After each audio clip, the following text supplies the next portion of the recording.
देवा भाऊ हा कुठं नेऊन ठेवला आहे महाराष्ट्र आपला. तुमच्याच खात्याचे मंत्री असणारे यांच्या विरोधात जर बोललं तर 25 करोड रुपयाची डेफिनेशन म्हणजे मानहानीचा दावा तुम्ही दाखल करायला लागले. तुमच्याच खात्याचे मंत्री त्यांच्या निवडणूक शपथपत्रामध्ये 2.5 कोटी रुपयाची प्रॉपर्टी स्वतःकडे असल्याचं दाखवतात निवडणूक प्रतिज्ञापत्रामध्ये.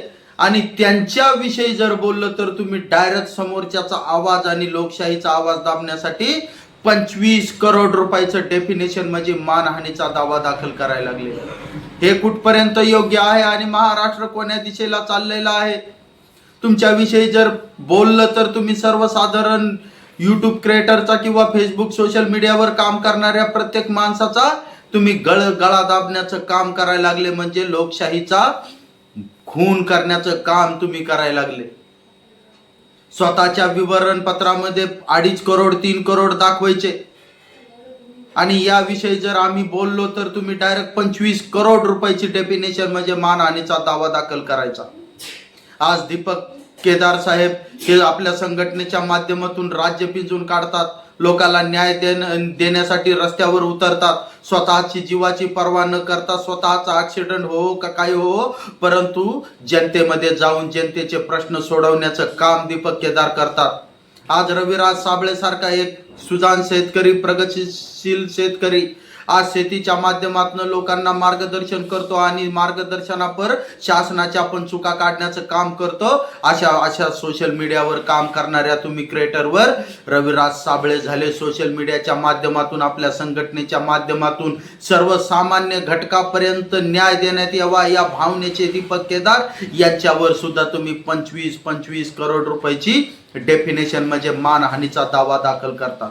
हे कुठपर्यंत योग्य आहे? तुमची प्रॉपर्टी महाराष्ट्राच्या विवरणपत्रामध्ये किंवा प्रतिज्ञापत्रामध्ये 2.5 करोड दाखवायची आणि तुमच्याविषयी जर बोललं तर समोरचा किती श्रीमंत आहे किती गरीब आहे हे न पाहता 25 करोड रुपयाची तुमची लायकी दाखवायची. हे कुठपर्यंत योग्य आहे?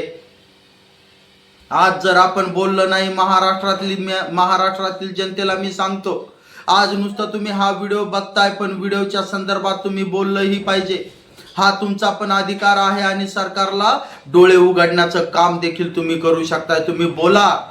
आज सर्वसामान्यासाठी झटणारे लोकांवर हे मानहानीचा दावा दाखल करतात. हे कुठपर्यंत योग्य आहे? लोकशाहीच्या दिवसाढवळ्या खून करण्यात येत आहे.